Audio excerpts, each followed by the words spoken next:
Baiklah, untuk pemilihan kasus pada studi kasus 3 ini, kelompok kami memilih kasus Kadisdik geram banyak guru tinggalkan kelas saat mengajar.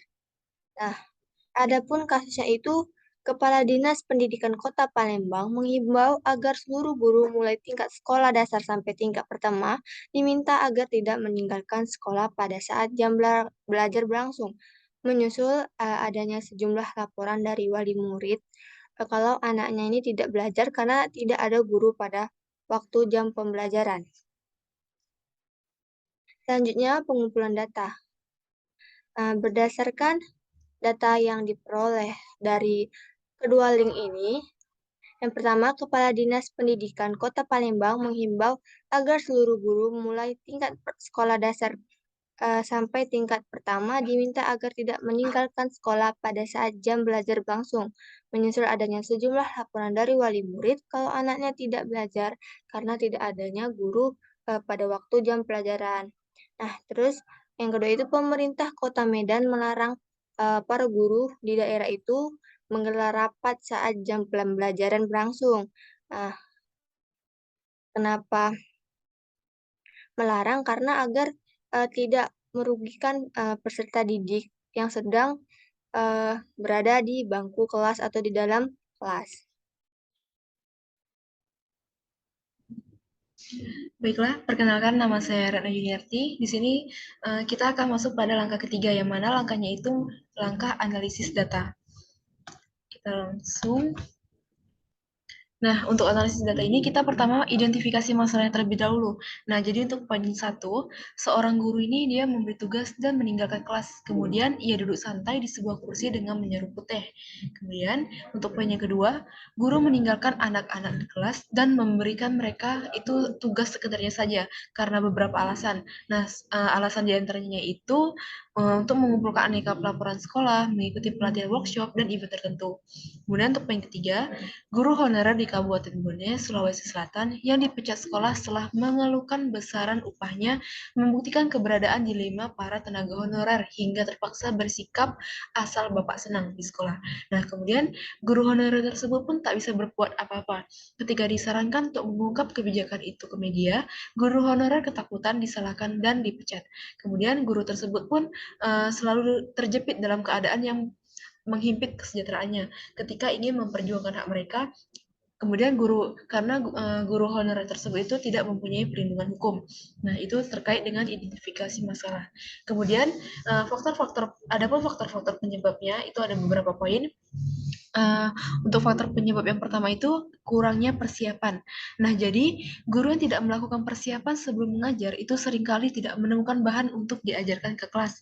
Yang mana dengan begitu waktu yang digunakan itu terasa lama sehingga karena dengan adanya kurangnya persiapan itu maka menjadi teacher center learning. Maksudnya itu gurunya itu hanya menjadi salah satunya pusat perhatian. Kemudian untuk poin yang kedua, tidak menguasai materi. Nah, jadi ini tuh masih ada kaitannya dengan yang pertama tadi, yang mana itu mengakibatkan uh, sang guru akan memotong atau menjelaskan materi tersebut secara setengah-setengah atau malah memberikan penjelasan yang tidak benar atau yang menyesatkan. Kemudian kita masuk pada poin ketiga, yaitu metode mengajar yang monoton. Nah, biasa tuh untuk poin ketiga ini biasa menggunakan metode ceramah, yang mana jika sang guru menggunakan metode ini berulang-ulang, seringkali siswa akan merasa jenuh dan akan bosan, sehingga um, lebih materi yang diajarkan itu tidak masuk kepada siswanya. Selanjutnya, tidak tersedianya media pelajaran. Nah, media pembelajaran ini tuh berguna untuk memudahkan siswa dalam memahami pelajaran serta membuat guru juga dalam semangat dalam menjelaskan. Yang mana uh, jika adanya media pembelajaran ini, maka pembelajaran akan berlangsung secara efektif. Kemudian kita masuk pada poin kelima, yaitu kurangnya kesadaran guru, yang mana ini tuh kembali kepada gurunya masing-masing, terutama kepada uh, kesadaran seorang guru. Apabila guru itu tahu akan pentingnya akan pentingnya ajaran yang ia ajarkan, maka uh, seperti ketersediaan media pembelajaran ataupun metode yang digunakan itu pasti akan dipersiapkannya matang-matang. Kemudian selanjutnya itu ada finansial, yang mana sebenarnya ini tidak terlalu urgent. Kemudian selanjutnya ini ada disharmonisasi atau tidak harmonisnya hubungan baik antara satu guru dengan guru lain-lain ataupun guru dengan wali murid ataupun bahkan guru dengan kepala sekolah, yang mana dengan adanya faktor ini itu dapat menyebabkan sebagian guru tidak bisa konsentrasi dalam mengajar sehingga sekolah yang awalnya menjadi tempat untuk belajar malah menjadi tempat yang tidak menyenangkan. Selanjutnya, poin selanjutnya itu adanya tekanan psikologis. Maksudnya ini bisa jadi dari perilaku siswa yang mana kebijakan pemimpin yang memberatkan serta masalah yang dialami oleh guru. Jadi setiap orang ini kan memiliki permasalahan dalam hidupnya sehingga bisa jadi permasalahan tersebut terbawa suasana. Kemudian poin yang terakhir ini kelelahan. Nah, kelelahan ini memang banyak sekali dialami oleh guru-guru yang mana baik itu disebabkan oleh menumpuknya beban yang padat ataupun yang lain. Sehingga guru profesional ini memiliki kewajiban karena seorang guru profesional ini memiliki kewajiban jam mengajar sebanyak 24 jam per minggu.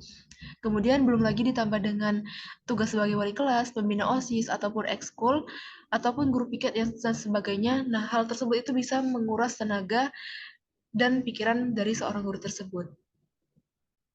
Baiklah, setelah kita menganalisis data dari kasus guru yang meninggalkan kelas saat mengajar, selanjutnya perbaikan dari pemerintah terkait kasus tersebut, yaitu yang pertama, Direktur Jenderal Guru dan Tenaga Kependidikan Kemendikbud Iwan Syahril mengatakan seleksi pegawai pemerintah dan perjanjian kerja atau P3K yang bakal digelar tahun ini. Jadi salah satu solusi pemerintah menghindari kasus serupa di kemudian hari.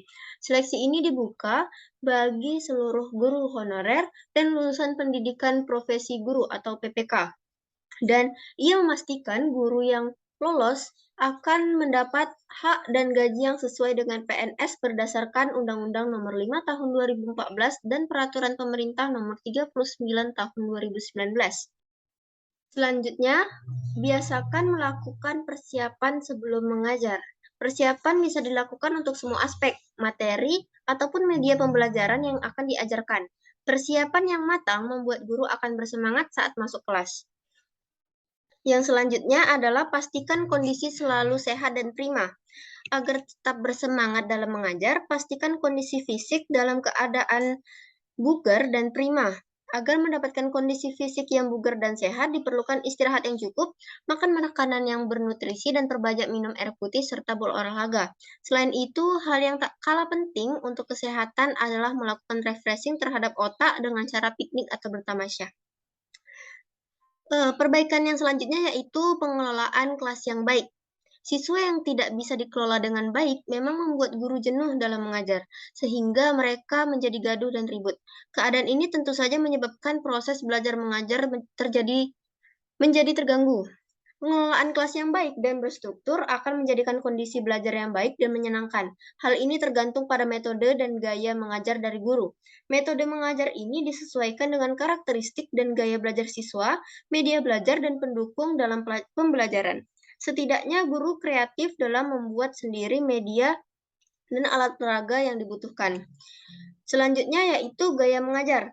Gaya mengajar ini merupakan ciri khas dari masing-masing guru yang bukan dibuat-buat. Namun demikian, bukan berarti sudah paten dari seorang guru.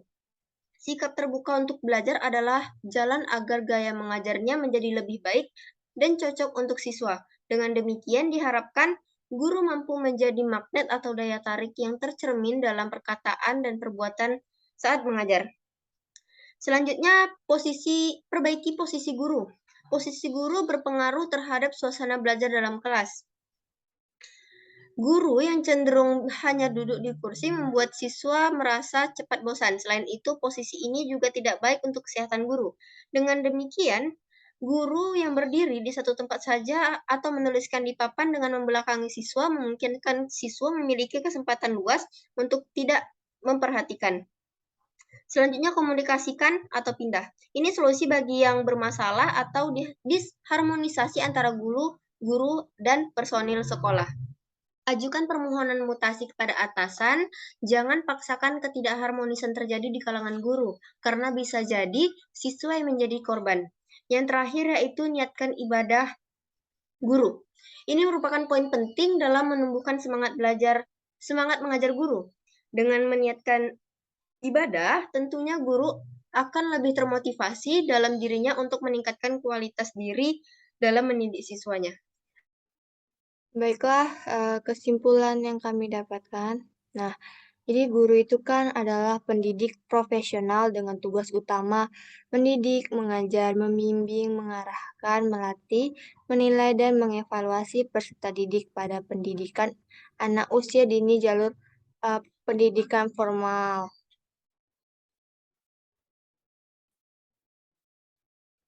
Pendidikan dasar, dan pendidikan menengah. Untuk itu, dalam meningkatkan kualitas profesinya, tentu penting untuk terus-menerus mengembangkan strategi agar mampu mengembangkan kualitas peserta didiknya juga.